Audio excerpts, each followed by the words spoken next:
Oye,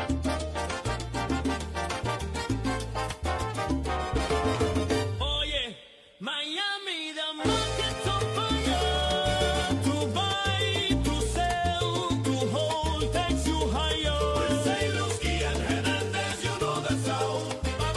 Ya tú sabes.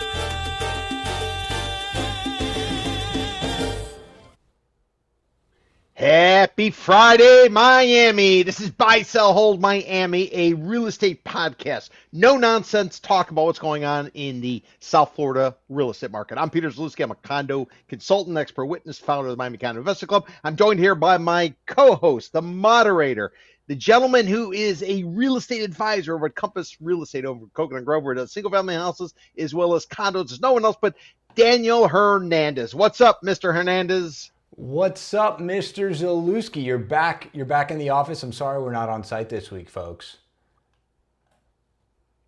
Peter, Well, are you happy to be back in the office? We were in a pretty nice setting last week.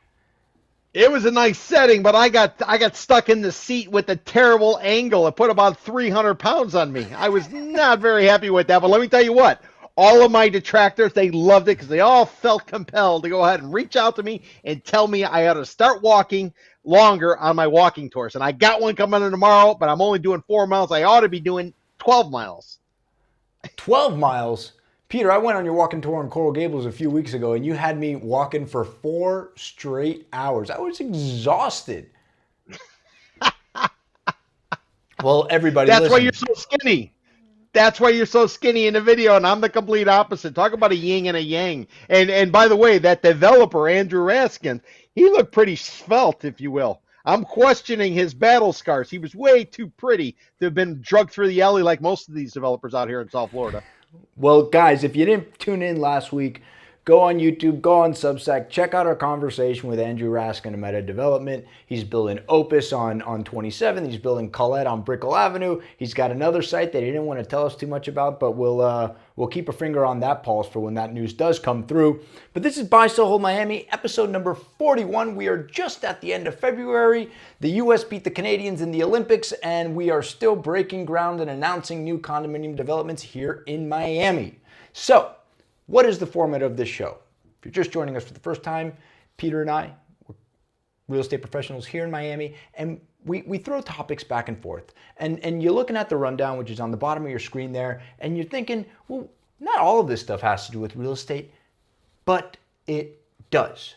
And so starting off, first topic, and we've talked about this a few times, and I'm getting better at these rundown titles. At least I'm cackling to myself. UDB. Peter, what does UDB mean? Is that Uber Development Boondoggle? What does that mean? What is the UDB, Peter? Real simple, the line that's arbitrarily drawn by the government that decides where the alligators, the panthers, and the roseate spoonbills live and where the real estate speculators live. It's a simple line. It's drawn. It's arbitrary. Think gerrymandering, but for development instead of voting. And that's all the UDB is. One side is the Everglades. The other side is basically developable. There's nothing distinguishing about it. There is no landmark. There's no topography. It's a line that's drawn. And what that does is that gives the ability of people who want to donate, so-called donate the politicians, to go ahead and consider moving the UDB. And that's been the battle for oh so long. And why is it back in the news today? I'm going to tell everybody. So, just to parrot what Peter said, so the UDB, the Urban Development Boundary, that's what it actually stands for. They started it in 1983, which, you know, in the history of Miami isn't terribly long ago. If you cross the county line into Broward, they build all the way west, practically into the Everglades. I mean, that's what Weston is. Weston, Swella. So the Miami-Dade's Urban Development Boundary, 78 miles long. I looked that one up. And it effectively to protect farmland and Everglades wetlands. And then what it's done is it forces developers to develop within this boundary. Because when you have too much of an urban sprawl and a lack of public transportation, as we do here in Miami-Dade County, well, you get people, if there's no UDB, they'll be commuting 2.5 hours to work. And that doesn't make anybody happy. So it's back in the news because of a joint resolution. I'm sorry, it's not a joint resolution. It's a House bill. the tax thing's a joint resolution, and we'll get back to that in about 10 minutes. But HB 399, filed by Representative David Barrero out there in Hialeah, and it targets the UDB on a few fronts. First off, it orders a state-run study, and not on how well the UDB is necessarily working, but on what would happen if you remove the UDB and similar growth management lines in other counties. And so that sort of framing signals that the end game could be a statewide ban or a preemption on local urban boundaries. And so we're talking about Dade because that's where we are, but there are many, many counties throughout the state, and some of them have UDB or UDB-like protections. And there's a large bill, I don't need you to read through the whole thing, but what it does do effectively, so here, if we want a change in the UDB, what has to happen is a massive study, tons of resources have to be spent, and then there is a vote, and it has to be a supermajority vote, meaning of the county commissioners, there's 13 of them, we need 9 to say, okay, let's do this. There was a vote, and Mayor Daniela Cava vetoed it, right? So they can overturn the veto, or how about we just change the law? So this HB 399, what it would do is effectively remove the supermajority and turn it into a simple majority. 2 votes. That's what that does. It removes 2 votes. So instead of needing 9 votes to change the UDB, you would only need 7. And so what that makes me ask is, well, Peter, how much does it cost to buy 2 votes on the county commission? That is a great rhetorical question. There's no question about it. Listen, at the end of the day, this comes up every single time we have affordability issues. We go through this all the time. It's part of the traditional cycle. By the time anything changes, the market craps out. Market craps out, and then people start saying, okay, well, now I can go, and I don't need to go farther west.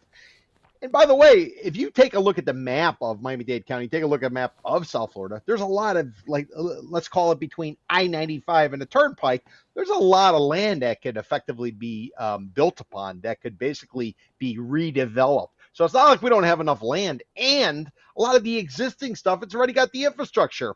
Besides, if global sea level rise is an issue, and I know we can't say climate change in the state of Florida, at least officially, why the hell do you want to reclaim more Everglades, pump water out, dump it somewhere, and hope that it doesn't flood? Why don't you go to the areas up north, let's say in and around Little Haiti, around Lemon City? Very high ground in Little Haiti, right? That's exactly the point. All of that stuff is sitting there and basically not being developed. There was a project called Magic City. That damn thing was promoted how many years ago? It never got built. It never got built. So the moral of the story is there's plenty of land for which to develop upon. Why not just go back and do infill development, fill in all of this land that is sitting there vacant right now? Those are not parks you see when you drive around there. That is not the city going out of its way to provide more public parks for people. Those are development sites, and we're simply not building upon it. Why? Because they keep wanting to go west, and they want to, build next to Mount Trashmore and Homestead and places like that. There's, I think the end of the day, what it comes down to, tract developers, the Lennars of the world, it's easier for them to buy a piece of dirt, go through the whole process, drain the swamp, literally, drain the swamp, and then go ahead and build upon it. Why don't they go ahead and create a little niche industry or a little niche boutique business where they go in and they do infill development? It doesn't have the same economies of scale, but I'm very certain that they would be very successful in building that stuff out. And if you don't believe me, get on Miami Avenue, get on Northeast 2nd, get on Northwest 2nd in downtown Miami, and just go north to the Broward County line, and you will see tons and tons and tons of land that could be redeveloped pretty easily, and you wouldn't have to lay down more infrastructure. And you would probably get a boost in property tax values, which means more money in the coffers unless Governor DeSantis and the legislature take away property taxes.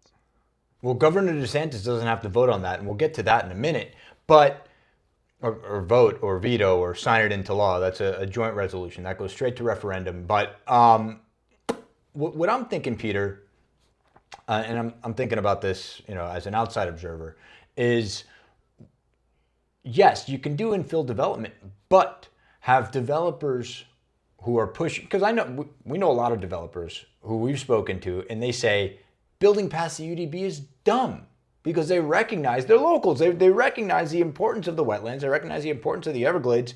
But some developers, whether it's commercial, residential, or industrial, they see it easier to lobby the county to expand the UDV than try to get through the audacious zoning that there is here, right? We talk about zoning. We talk about the DDA, downtown Miami, the Downtown Development Authority, how long it's taken Flagler because of zoning and bureaucracy. So folks see that and they go, well, why the hell would I want to do infill development? Why don't we just move the UDB? We can buy a couple of commissioners. They don't make much money. It'd probably cost us less than $100,000. Right? I mean, I hate to be cynical, but I mean, that's one way to look at it, right? The other thing. And that's the way that everybody looks at it. That's the way everybody looks at it. But up till this point, they fought back about it. I mean, you're showing an aerial of the Tri-County area. Zoom out a little bit, Daniel, if you will, and you will see how far west Broward County goes. The best way to observe it is to watch the Weather Channel. I tend to prefer the Spanish language Weather Channel for whatever reason. But if you watch that, you'll see Broward County goes way out, and then Miami-Dade County is really hemmed in. Miami-Dade County has always been, at least in my opinion, much more sensitive to issue, whether it's a community association registry where all condos got to provide their information, make it readily available, and or the ecological side of it. So Broward County's gone the other way. Broward County map, the aerial shows you how they basically didn't give two shits. They took whatever donations or campaign contributions they need, and they moved that damn thing, and and now they got what they got. Versus Miami-Dade County, they haven't necessarily done it, at least thus far. The other thing, and I think this also goes hand in hand with property taxes, which we're going to talk about in a few minutes, is this is another example of Tallahassee removing power from our local municipalities. They said, you know what? You haven't allowed developers to figure out your whole zoning thing and all your red tape. By the way, we've always had zoning and red tape. This is nothing new. But it's an excuse to pull power back from the municipalities and say, you guys don't have control anymore, and we're just gonna push the UDB, and we're not gonna allow you to do that. It's what Live Local effectively did, right? It's just yes, another example of that.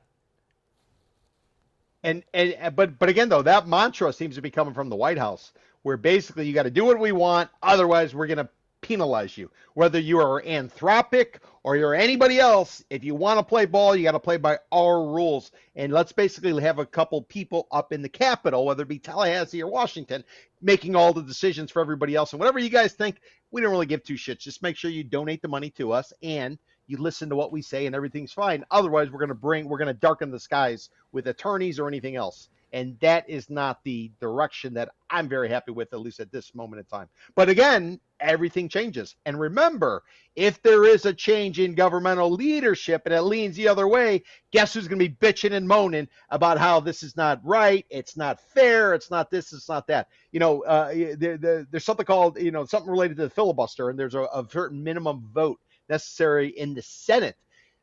You go ahead, you eliminate that, you make it a simple majority, and it might be good one day, but then the next day, you might actually have the hangover from going out on a bender. And that's effectively what I think is going on right now. I think some of these politicians are really loving the power, and they're really pushing it. But just remember, the pendulum always swings, and when it does, it's payback time. And that's not a threat, that's simply the way things work out. We started the timer a little late. So UDB, Uber development boondoggle, buy, sell, hold. And I guess the question is, does the UDB in its existence make it more difficult to develop here? I say no. I don't even think the UDB really has that much of an impact. I think this is an issue that massive tract developers like Lennar are raising. Nobody else gives two shits about it for the most part. There's plenty of other space they can go ahead and build. This is only for the biggest of the dogs who need to buy thousands or hundreds of acres. Yeah, some small little developer putting up 50 units, 100 units. It's not going to make a big difference to them. This is, these are the warlords basically who are negotiating this type of stuff. This is not your typical developer who's putting up a tower, at least from my perspective. This is a Wall Street move to try to bolster stock valuations. I'm selling with you, babe. Two concurrent reds right next to each other to start off BSH number 41. Moving on, we're back in Tallahassee. We've talked about this a lot. Property taxes, Peter, are taxing. It's the worst. It's the worst part of monopoly, I swear. So Ron DeSantis has announced that the Florida House has voted to put on a ballot in November to remove homesteaded property taxes here in Florida. Huge deal, guys. Huge deal. Why is this a huge deal? Well, because property taxes fund everything here. Remember, we don't have state income tax. So we're talking about HJR, House Joint Resolution 203. It's a constitutional amendment that will gradually eliminate all non-school property taxes on homesteaded homes over 10 years. Now, that's what it was. And then late night, they removed the gradual language and they said it's going to be effective 2027. So none of this, hey, you guys got 10 years to figure it out, and starting in 2037, there'll be no non-school, non-public safety homesteaded property taxes. They just said no. So where are we sitting with this? It's gone through the House. Now it's got to go through the Senate. They got to make a 2/3 vote. Yay. And then it will go to ballot in November. And if 60% of the constituents, of the voters of the state of Florida vote for it, that will be a constitutional amendment. And that will eliminate non-school property taxes on homesteads. And then there's carve-outs for public safety, which are like firefighters and cops. But what does that leave? I mean, property taxes pay for a whole lot here. They pay for roads, they pay for drainage, they pay for parks, they pay for libraries, planning. The Jackson Health System is a beneficiary of this. The Children's Trust, disaster relief, because FEMA doesn't do a great job down here. So all of these things would just kind of become unfunded. Listen, I've been giving a lot of thought to this property tax thing, and like you said, property tax is pretty much what makes the world go around, whether it be schools, it be county, it be city. I want to take it in a different direction.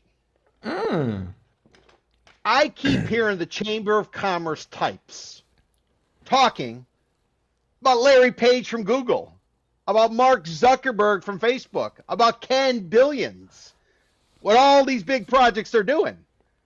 How much did Larry Page drop from Google on his place in the Grove? What is it, 170 million? What was Mark Zuckerberg? Yeah, good old Zuck. How much did he drop? 130, 140? Ish. So it's unsubstantiated. We don't know yet. Okay, but let's go with Larry Page. Larry Page is 170, right? So we're gonna do some rough math here. We're doing it on. We're gonna do it right on the fly. 170 million times 2%. Times 2%. That's $3.4 million a year in property tax. And even if you homestead it going forward, you would have, under the current regime, locked it in and only increased a little bit based on inflation. You're giving them a $3.4 million tax break to move to Miami and drop $170 million. Is that what Governor DeSantis, is that what everybody up in these brainiacs up in Tallahassee are thinking? We want Larry Page here. He's going to come here. He's going to supposedly set up businesses for Google. He's not going to do shit. Just like Jeff Bezos. You're going to give Jeff Bezos a pass? What about Wall Street South? What about West Palm Beach and, where Wall Street's out? You're going to give all these guys a pass? What about Mar-a-Lago? What's the valuation of Mar-a-Lago? Why are you giving a pass to all the fat cats who are dropping $170 million on a home? That doesn't make any sense in the world. 2%. That's what everybody else is paying. Why the hell should they get a discount? They could have bought a whole variety of other things. They could have put the money in bonds. They could have put the money in whatever. They decided to go into real estate. Why? Because if you put it in real estate, you get what are you saving? $3.4 million in property tax if it's eliminated. This is how idiotic this entire process is from my perspective. You move here, you declare homestead, you get $3.4 million a year a pass on it. And here's the other thing. Why the hell would you ever sell? Why would you sell? If you don't have a property tax pressure where something's beating on you all the time, why the hell would you ever sell? You wouldn't. You would just probably pull some sort of fraud and just say, oh, yeah, I still got it. Maybe you're running out on the side. Maybe you're doing something else out of it. I don't know. This is a disaster. And do not give the fat cats, even though they want to come over the weather, do not give them a pass. And Larry Page doesn't need $3.4 million in tax savings annually. in my opinion. So I was thinking about this too, Peter. Absolutely right, you are, by the way. I agree with you. But what about all these little municipalities? Let's just take one that's in our backyard. The village of Key Biscayne. It's a village. Doesn't really create anything. Honestly, what do they got? They got nothing. They got property taxes. So what happens in a few years when they're running through their budgets and they realize, hey, we don't have any money? Do they get absorbed back in, like logistically, how does that work? Do they get absorbed back into the county? Is that what that happens? What happens to Coral Springs? What happens to Pinecrest? Pinecrest, I don't think there's a single non-property tax dollar in its coffers. Now, I do need to point out, guys, throughout Florida, not every home is homesteaded, right? And so we looked it up. 53% of properties in Florida are not homesteaded, right? But that doesn't mean that the lion's share of a lot of these municipalities' monies comes from homesteaded properties. So what I think is going to wind up happening, Peter, the low-hanging fruit here, and after I ruminated about it for a while, it was kind of glaringly obvious. The municipalities, they're just going to double, triple non-homesteaded property taxes. That's what they're going to have to do. So if this is your second home, if you're a snowbird, dude, you got to open up your wallet, because that's the only way these municipalities, the other proposal that they put through, they wanted to up sales tax at 13 or 14%. That'll do wonders for our tourism industry.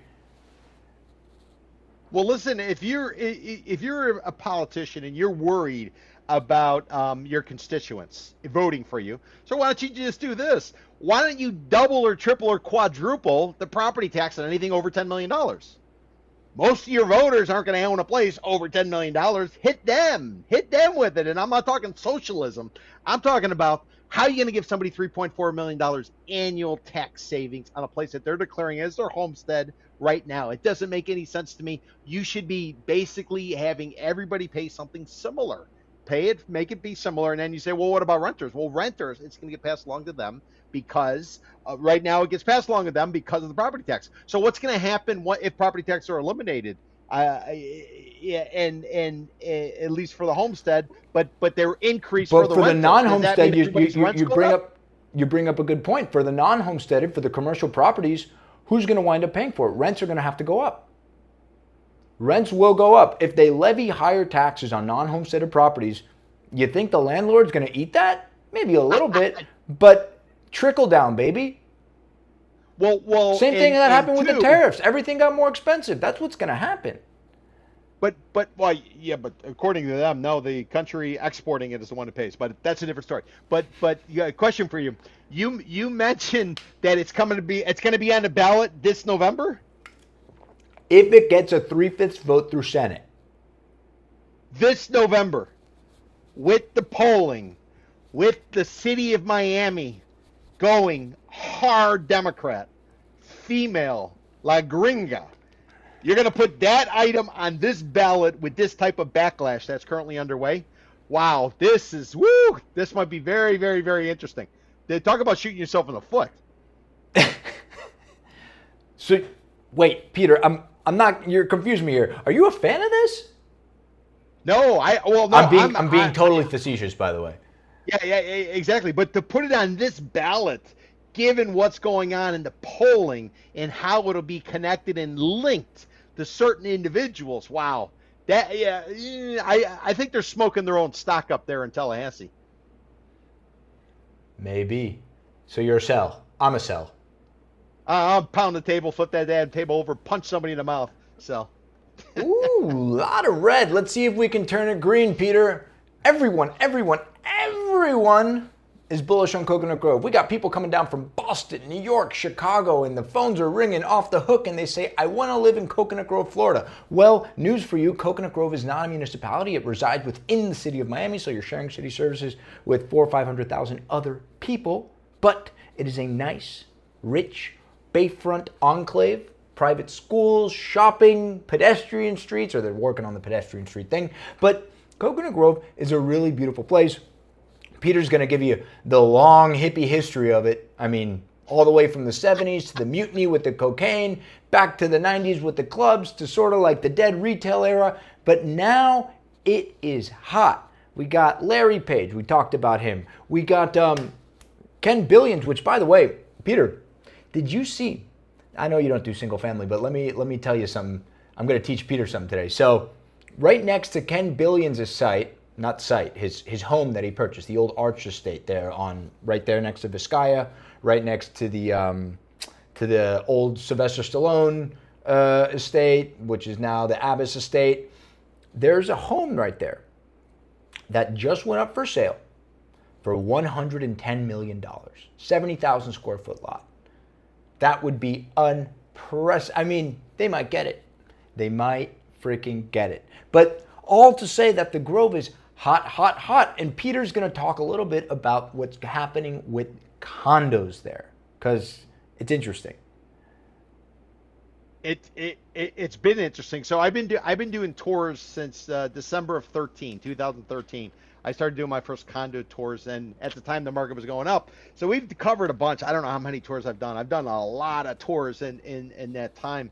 And we're doing our first tour ever of Coconut Grove. And just so everybody knows, so we're all on the same page, we go from the Rickenbacker Causeway, Eddie Rickenbacker Causeway, all the way west to Lejeune, which is 42nd Avenue.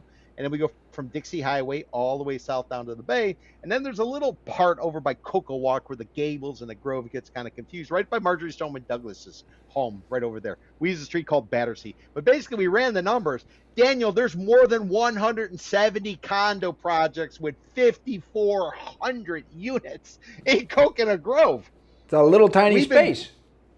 We've been grinding it out, and they tend to be quality of life places. So this is not the massive 500-600 unit complex you're going to find in Greater Downtown Miami. So just in going through it and trying to understand it and see the different phases. And you know what else is also interesting? About 41% of all the condos are going to be vintage. These are wow. Yeah, they're going to be at least 30 years or more. Well, however, you said it yourself. It's quality of life stuff. It's quality of life, but however, a lot of them, they don't hit the threshold of 3 floors. And as a result, the structural integrity reserve study and the milestone doesn't inspection, apply. It doesn't apply in the same way. Now, I'm sure the insurance company and a lender might be, really turning the screws on them. But this is such a dynamic, interesting market where, listen, if somebody were to go forward and try to terminate condos in and around here, you probably could make it happen, assuming you don't run into idealistic sellers or owners who simply don't want to sell because you might cut down a tree and you might not recycle. And that's effectively who lives in Coconut Grove. That's how they've been able to sort of maintain the sort of the vibe that they've had since, permanent settlement back in the, 19th century, late 19th century. So it's a very dynamic type of place. You got some new stuff going forward.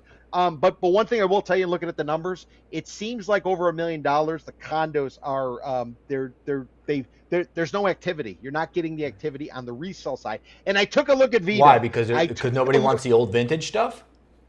Well, you're not seeing the same velocity. You're seeing the months of supply start to tick up, the days on the market to start to tick up, versus below. When you're under $1 million, it's a little bit more active. But you're seeing, like, I'm not going to say a freezing out, but that market is sort of it's showing varying signs. But I'm looking at the broader market. I'm not looking at the sexy product. I want to look at the stuff that's in the gutter.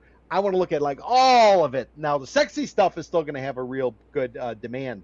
But when you kind of look at it that way, it kind of balances out, at least from my perspective, the market. And I had no idea what to expect from Coconut Grove, but after spending 10 days going through it, it's starting to become a little bit more obvious that terminations are probably coming, as well as that quality of life. Will it be under attack, especially if you throw in live local? Because if you were to go on Bird Avenue or 27th Avenue, when you go south of Dixie Highway, we could have some game changers starting to occur over there in the Grove.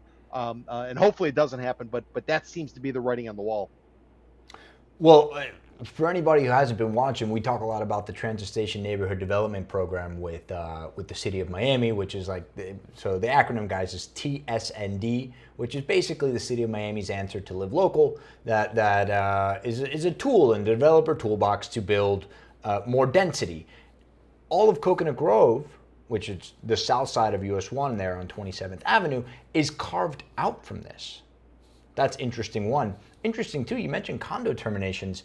I counted 2 of recent right next to each other, actually, over there on Virginia Street behind the fire station, but they're behind Cocoa Walk. And the first one, 17 million. The second one, 27 million. And these aren't small lots. These are 40, 50,000 square foot lots. And just to put it into proportion for you guys, the well, which David Martin, Terra is building right there up against 27th Avenue, where Related put up the Grove Towers there. Coco, great little Mexican place there. That's about an 85,000 square foot lot, and he's putting in 190 units. Peter, you want to fact check me on that one?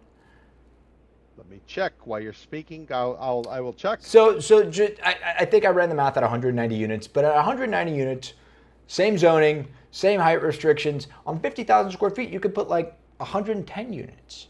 So we're talking about, well, back to property taxes. This is what makes the world go round in our little town here, our little provincial seaside town called Miami. When you knock down an old building and you build a new building with luxury product that costs more, that's more money in the government coffers. And so developers donate to commissioners to get these things to happen. And if property taxes don't exist, then that kind of just breaks the whole system. Like, who do the lobbyists become? They're not working for the developers anymore because there's no property taxes. This is a great point. I mean, this is game-changing type of stuff. You get rid of the property taxes. I mean, they're going to have to hit everybody else a different way. Like during the Great Recession, they came up with this idea of there was like a fire fee in the city of Miami. They imposed it on everybody. There were some lawsuits, and ultimately the judge threw it out. But they'll get creative. They're still going to need the money. Maybe they write more tickets. Maybe they charge you more when you go to file your application to go ahead and build something. They got to come up with the cash somehow, some way. Why not just share it amongst people? And every time I read a poll about do Floridians mind paying property tax, they say, we get it. We know how the money's being spent. What they don't like paying is the insurance. Legislature, stop worrying about the property tax. Deal with the insurance. I know there's a 40% pullback on the premiums this year because of the hurricane season being quiet last year and because of a lot of the condo stuff being dealt with, at least in process. Deal with the insurance. Forget the property taxes. Property tax, you put the money in, you know where it's going. The insurance, you put the money in, it gets moved over to a shell company, and then it disappears. We don't get anything back for our property insurance money. I don't own, so it doesn't matter to me, but I do pay rent. The lawyers sure do. God, do the lawyers get some out of that. Well, bullish on Coconut Grove, Peter. We were with Andrew last week, Andrew Raskin of Meta Development. He's got some stuff going on in Coconut Grove. He's certainly bullish. Four Seasons is going up. David Martin's got the well. What else do we have? Arbor, which I don't know if they'll ever get their certificate of occupancy. They're supposedly delivering at some point. Who else? You got multifamily on Grand, supposedly getting about $5 a foot, which is crazy. And you like how I can hit that high note. And who else is building? Who else? I'm forgetting people. You got Alan Morris. Spencer Morris has taken the reins, and he's building the Ziggurat. That's a smaller project, more like a meta development boutique luxury. But they're selling for what? $2,000 plus a square foot? Crazy stuff. Would you ever would you have thought that the Grove would have been getting, even 20 years ago, if I told you the Grove, behind Kirk Monroe Park, behind the USPS, that you'd be getting $2,000 a square foot in Coconut Grove? Would you believe me? It hasn't been stress tested. We need to stress test it. We need a pullback in the economy, see if it actually has staying power. Right now, it's just up. It's a lifestyle community. It has not been stress tested. I'm telling you. Once there's some pushback, then you're going to know, can it actually stand on its own two legs? That's why the Feds had to adopt a policy to stress test all these banks because of what happened during the Great Recession. This condo development has not been stress tested, is all I will tell you. That's all I'm going to say. Okay, but if they stress test the Miami condo market, somebody's going to survive. I think the Grove would be a survivor. Well, all the submarkets. I'd go with South Beach before the Grove because the South Beach is much more free falling than the Grove. The Grove is almost, to me, it almost feels like it's at a peak. Maybe it's maybe it's going to be going along at that point for quite some bit, but South Beach is, it's kind of unraveled from my perspective. So if I wanted a big of a bump, I think South Beach gives you more of a bump. I think when you're buying into the Grove, you're pretty much buying gold. You're buying at the top. you're buying at the top, and maybe it'll probably stay firm because you got a bunch of, you got the Ken Billions and Larry Page and all of that. But how do you get to the next level? That's the question. And I just, I'm not sure what it is because you're in very high altitude type of air up there, so you better have an oxygen tank along, for the journey. I like that analogy. All right, I don't know where you're at. I'm a buy on the Grove. I'm bullish. I'm gonna be a hold, simply because I think it's probably going to go through some transitions, whether it be through terminations with all these small little projects, or whether or not it's going to get stressed. But terminations in the name of progress. They're not going to be terminating them because they want to build some shitty little building. They're building it because they think they can sell for $2,000 plus a square foot. Correct, but it's a process. Right. So do you begin the terminations now, and then ultimately when it isn't ready to go to the next level, you're ready. So that's the only thing. It really feels like it's the Grove is in a very good place. So if you're a Wall Street investor and you had a great 2025, what do you do in 2026? You dump all that stuff from 2025 and you want to go into ones who were the dogs last year, so you can get the bump on the ride up. So that's all I would say. Well, it's funny you said that. Before we move on to the next topic, got to point out, we talked about him a few weeks ago on the show. I don't know how to pronounce his firm, Tarosi Equities.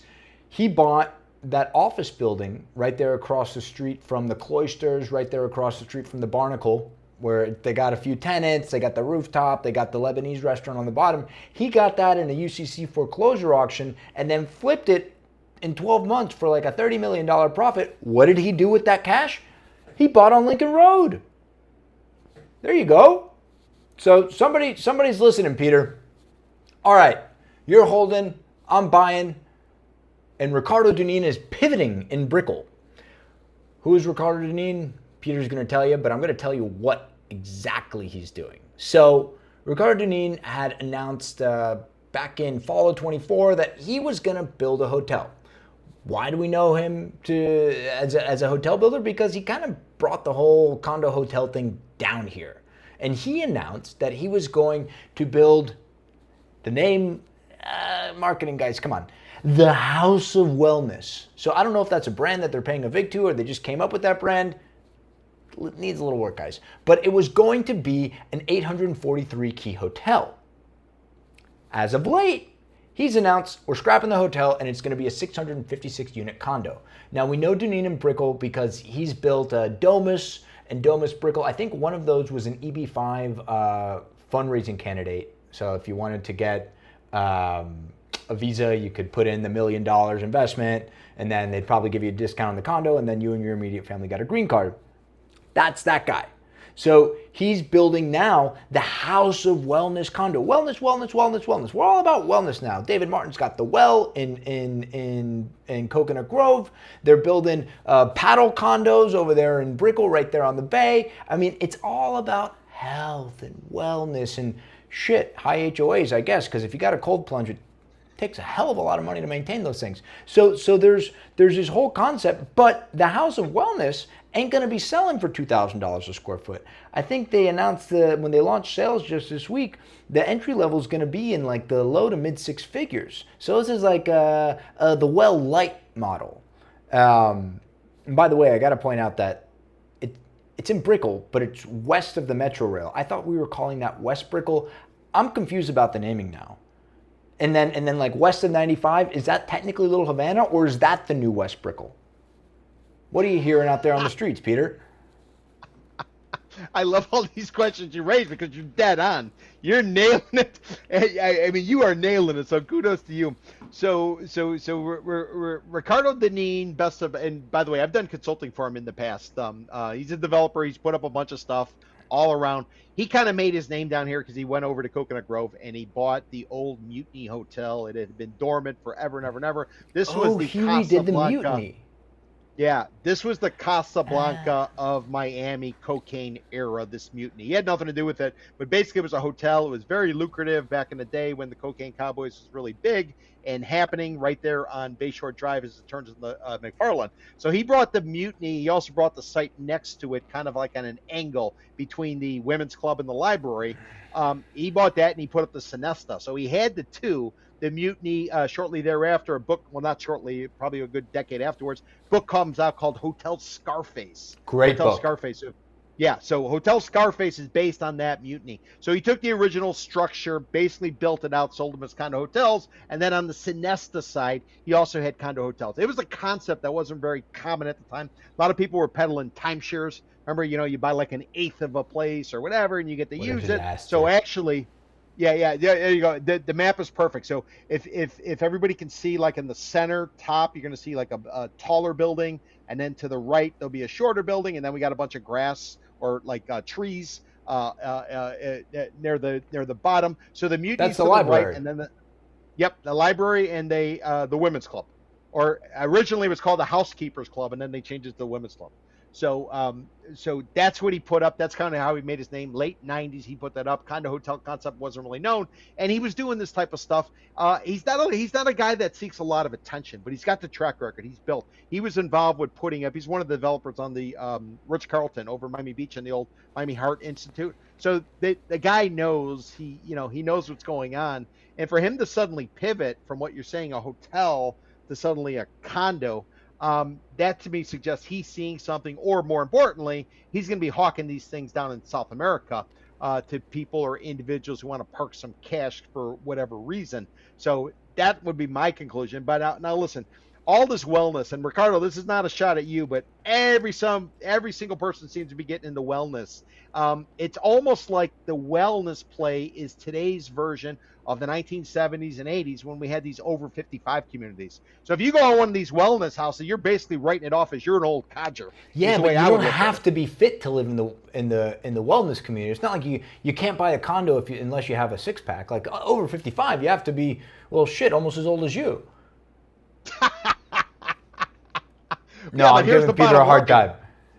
But here's the bottom line. You go into a wellness place, it means one of two things. One, you're probably old, or two, you probably need to go to rehab, and this was your alternative rather than the court sending you. Nah. The wellness thing is nice. I like the wellness branding. It's nice. It's nice. But do you buy a condo because it's nice, or do you rent a room because it's nice? You see what I'm saying? Is it enough to get you over the top? I think these guys are taking it too far. They've run out of a storyline or a yarn in order to pitch this stuff. And let's just go with the wellness, because who's going to say, I'm against healthy living? I am against it. Nobody's going to say that. It's a slam dunk. But I wait, are you saying that like in 10 years or so we're going to have like a cocaine and heroin themed condo? Like the pendulum's going to swing the other way? That would, if you remember PMG, they were putting up a project in downtown Miami. Now it's called X. It was going to be called Vice. And they allow short-term rental. What is the 11 tower? It's connected to a strip club, Peter. Well, I'm sorry, entertainment establishment. No. They get pissed off when I call it a titty bar or a strip club. They like to be called a cabaret. You can't say titty on air, Peter. We're going to get fined. Oh, again. Sorry. Again. Sorry. But I don't know. These guys are going overboard with the wellness, and they're also going overboard with the paddle boards. Carlos Rosso, you're putting up all these. That many people are going to play pickleball? I mean, is pickleball today's version of fastest growing sport in America? But is it today's version of shuffleboard? I mean, highlight. One thing if it's a novel. It's another thing. To me, it just seems like it's getting overplayed because they're running out of creative ideas. Why? Can I suggest something? How about not giving all these things and lowering the maintenance? I think that would probably be much better than coming up with all these, I don't know, crazy ideas and having a high cockamamie. That's what you wanted to say. Cockamamie. That's it. You warned me about cursing, so. So I have a theory. And I think. Well, we talk about all the short-term, the STR. That's the acronym, folks, for short-term rental-friendly buildings. Some people call it BTR, built to rent, STR, but Airbnb friendly. We are globally. We showed somebody a house the other day, and she works over there at Airbnb. Miami is Airbnb's #1 market. Number one market. We're number one. We're always number one. We're the best. We're Miami, obviously. So #1 market, but it's a lot of that's attributed to these STR buildings. They have a whole division within Airbnb that is trying to get HOAs to switch their bylaws to allow for Airbnbs because there's just so many of them. And then developers, PMG's built a lot of them, the entire central business district, that whole World Center project, those are all short-term friendly. So my thinking, Peter, is, okay, a hotel. I'm not a hotel guy, but it's a business. You need to operate it. And the return on that investment, it takes way longer than the return on the investment of a condo building. You buy the units, you build the units, you sell the units, you hand over the HOA. A hotel, you got to operate, you got to maintain it. There's overhead, there's all of this stuff that you have to do. And now you're competing with all of these buildings, all these units that are about to come online like 5 blocks away, which are effectively little mini hotels. And they're going to be able to compete with you on price. So why build a hotel? Why build it here? I think there's plenty of hotel Airbnb options here. Why not just build more attainably priced condos? I think attainable condos, and this is something that I've talked a lot about on this show, is that there aren't a ton of attainable condos being built, and certainly not in Coconut Grove. And the further west you get out of Brickell, I guess we're still in Brickell. We're still calling this Brickell. Okay, so the further west you get within Brickell, we're west of the tracks here. So I'm going to zoom out a little bit. So I zoomed in here because this is where that the House of Wellness by Ricardo Dunin is going to go. These 3 lots right here. It's about 22,500 square feet, so just a smidge over half an acre. And so it's west of the Metro Rail, right there on the underline. That's why I really like this particular area. I'd rather live here for the value than here for the view. I know that's a comment Peter's going to love. You got the underline, you got 95 access, you got the Metro Rail, you actually have access to public transit. I don't know where it's going to take you, but I really like this area. And because the dirt was cheaper, then these builders are able to build units that they can sell in the mid 6 figures, just like it was in 2014, Peter. Yeah, well, I mean, for that location, listen, you're close to the Ace Hardware. You got that. You got a Wendy's. You got a gas station. You got a Wells UPS. Fargo. You got top-notch retail. McDonald's and CVS. And obviously, I'm being a little bit sarcastic here. Who doesn't love McDonald's? What do you got against the Ronald? You see the prices? But listen, at the end of the day, Ricardo has done this before. He's done this for a long, long, long time. If he's making this call and he's making this judgment call, he's seeing something, or he's unlocked some different level. And for him to make this pivot, I would just sort of I would go with the fact that the guy knows what the hell he's doing. And I'm not doing consulting for him now. But he knows what he's doing. So he's got a solution worked out. But if he is listening or he does see this, I just say, Ricardo, listen, the wellness thing I think is way played out. I don't know how well that's going to, it'll look sometime in the future. Why not just lower the fees and cut back the amenities? That's really what everybody wants. They want to be able to go and spend the money wherever it is. They don't need the bells and whistles. They don't need the shiny objects. They don't need the wellness. Give them a place that's solid. It's efficient. And they can afford, and then with the money they're saving on lower maintenance fees, then they can go and do exactly what they want. And their wellness might be much different than what you're going to provide. And this goes to David Martin with the well, and this goes with all of them. Do not impose your will on everybody. Give them lower prices on the maintenance, on the burn, on the carry, and that'll go a long way towards the wellness of the individual unit owner, is what I would say. So you're a buy. I'd be able, like I always say, my degenerate horse track buddies say, you bet the horse, you bet the number, you bet the jockey. Ricardo Dunin knows what the hell he's doing, so I'm a buy on him, not necessarily on the project, not necessarily on the pricing, but if he's going forward with it, he's not a dumb guy. He's got a track record, and I'm just going to assume he knows what the hell he's doing. But I would drop the wellness angle. I think that is. I don't like the name either, but I like what he's done. I'm buying with you, Peter. All right. I don't know if this is my first or second favorite of the rundown names, but MIA has been MIA at MIA. And those are all acronyms. Are those homonyms? That was back in first grade. So MIA, Miami, has been missing in action at Miami International Airport. If you have traveled at the airport, through the airport, at any given time over the last several years, you might have noticed that you have to walk a lot. They have the people movers, which are like those conveyor belts for pedestrians.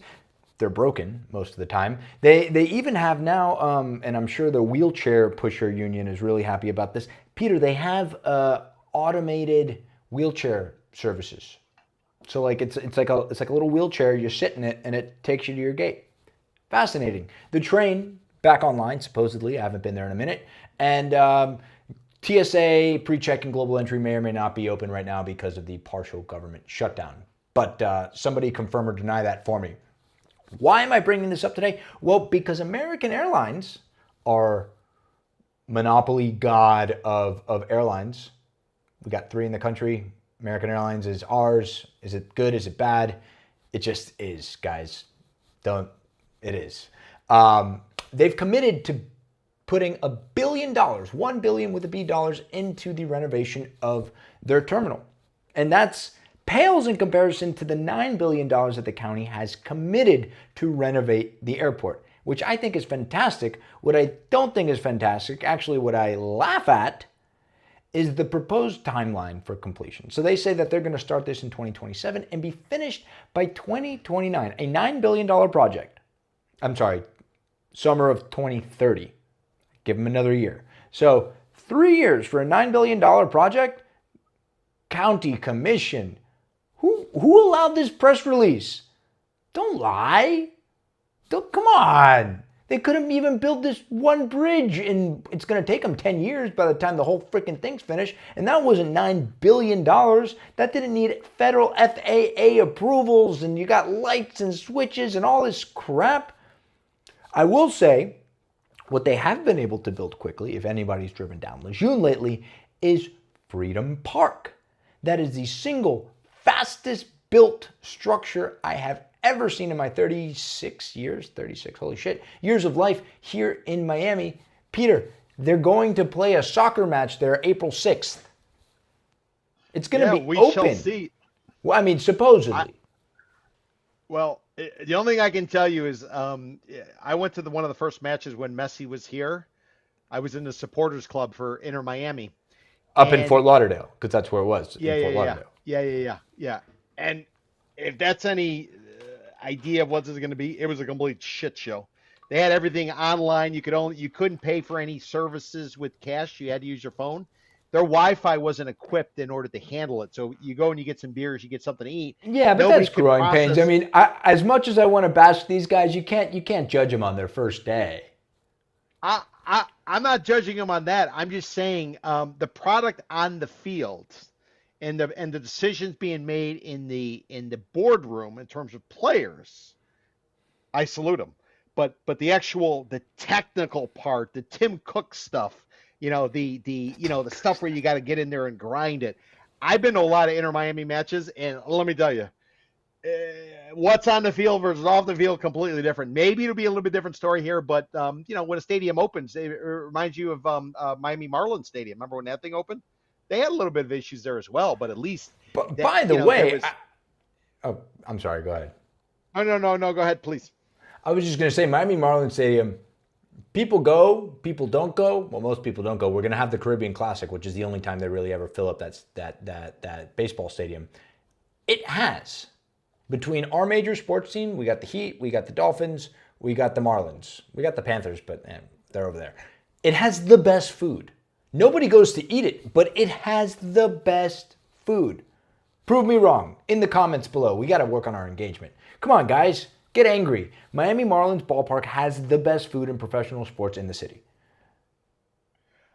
I hit the La Familia section, so I get the $3 and $5 stuff. So I don't know. I don't tend to venture off beyond the $5. They have a La Familia section. You go to the Heat, you get 3 chicken tenders for $17. I mean, the chickens really work out. They're like this big. But, I mean, it's chicken fingers. Come on, you can do better than that. You get like fish tacos at Marlins Ballpark. You get pan con bistecs at Marlins Ballpark. Like it's cool. It's not just U.S. Foods garbage coming off of a truck and they throw it into the fryer. But we're getting detracted. I brought this up to talk about MIA because, Peter, well, I brought it to the rundown because you've been talking about the passenger traffic coming down at MIA, right? Yeah. So, And I'm still waiting. I'm still waiting to see what the international traffic is like. I saw some reference to it, but didn't really dig into the real details. That's something I'm going to focus on. I want to get into the passenger traffic, but in the first half of the year, international passenger traffic was down. Why is that important? Because a lot of people who come here from abroad, they spend the money, and ultimately a lot of them, not a lot of them, but some of them end up in being condo buyers. And there was that realtor report that said, more than half of all pre-construction condo buyers are coming from abroad, with a high concentration coming from Latin America. So if you see international passenger traffic down at Miami International Airport, which is primarily where many of them fly into because of American Airlines, because they have the super concourse, because they have all of the routes that they picked up from, what was it, Pan Am or Eastern Airlines, that they picked up through an acquisition or whatever the case was. They basically dominate Latin America, the Caribbean. American Airlines does. I'm not a big fan of it personally, but you basically, it's a company town. That's all you can fly if you're going to many of these places competitively, unless you go up to Fort Lauderdale. So yeah, I'm very interested in the MII numbers. Getting it done by 2030. I think there was a typo. That should have been 2040. There's no way in hell, based on previous experience. Yeah, they're not getting it done by 2030. Listen, shot. Not happening under any circumstance will it be done. And it will be very joyful experience going to the airport and going through the whole process of the construction. Well, now you got to go past this massive commercial real estate development on the east side of Lejeune. You thought the traffic going up there with everybody commuting home to Hialeah trying to get to Okeechobee was bad as it is? Oh, brother. Can you pull up the map really quick, Daniel? Do you have that capability to pull up Freedom Park? Do I have the capability? Come on, Peter. This is episode 41. What do you think this is? Last June? All right, here we go. We're flying. This is a construction site, guys. And there we go. Up here, Freedom Park. Guys, it doesn't look like this. I don't know when this image was taken. This was taken, I don't know, at some point. We are way past this. I mean, they already have the structure of the Freedom Park soccer stadium up. They got garages up and down the left side of this thing. It's wild. But I'm sorry, Peter. Go ahead. Okay, but if you could go back to that, remember, the city of Miami is going to be moving City Hall here, just to the south. Stadium's up at the top. I think to the south it's going to be City Hall. Are they moving all of City Hall there, or just like certain administrative offices? No, I think all of it. They're also moving the No part way. They're moving it out of the marina? What a loss. Yeah, and I think they're going to take it out for redevelopment. That's what they're talking about. We'll have to see. But also, too, they're going to be vacating. They're going to be vacating the administrative building on the north bank of the river. So that's all going to be going in and around where you guys see the baseball diamonds. But pay attention to this. Now, that is the stadium, and you, in theory, can take the Metro Rail, because the Metro Rail drops off right over there where you have the MIC, the Miami Intermodal Center. So in theory, you're going to be able to go from, right? Yeah. So in theory, you can walk from there, take the train, because I don't have a car, I haven't had one since 2013. Take the train, you cross over. They're supposed to have a bridge. Daniel, they haven't started the bridge yet. How are you going to take the Metro Rail? How are you going to take the Tri-Rail? Tri-Rail dumps you off there. So does Flix Bus. So you can go to Key West. You can go to up north. How are you going to get across? Canoe. You kayak. Paddleboard? I don't know. I don't know any other movements. Okay, so the only point I'm making is there's no way it's going to be ready for April. Now, if you're telling me April of no, they're going to play the game. I'm not going to say it's going to be easy to get to or operationally it's going to be up to snuff by any means. But I mean, why don't they call it a soft opening? Do not call it a grand opening, because that thing's going to be a disaster. I'm just telling you. It's going to be a disaster. Things don't always go as planned. Go with a soft opening. Give people like a free parking or something, because otherwise people can be bitching and moaning about this every single aspect of this. Well, okay, and let's take it one step further, just to piss on everybody's parade on a Friday. Daniel, you see the stadium? Can you zoom in on the stadium? A little bit more? Okay, now zoom out a little bit. A little bit more. Okay, stop. Now go to your left. Go west. What do we see to our left? Oh, wow, what's that? Keep going. Airplanes. Oh, so when they're taking off. Oh, interesting. That's going to make for great ambiance at Freedom Park, no? It's going to be like the old Shea Stadium in New York, where people would go there and there's always planes flying over. It's going to be like being on Brickell Avenue when all the planes are coming in. Everybody's out on their balcony or inside bitching, calling their commissioner saying, "What the hell? Why are the planes flying over a place?" Dude, you know how loud this is going to be? Look at that. Look at the runways. Look at the. Well, it's got to be loud. It's Don't got to be worry. able to drown out all the fans that are going to the soccer games. All the fans. There's going to be so many fans, Peter. And We've they're going to be seen wet this 'cause they gotta movie swim it. before. They got to swim across the little canal because they haven't built the damn bridge. How the hell are you gonna? What are they? They're gonna put up like a pop-up bridge, like kind of like the army comes in when they do a landing. They have these this, what do you want to call it? Portable bridges.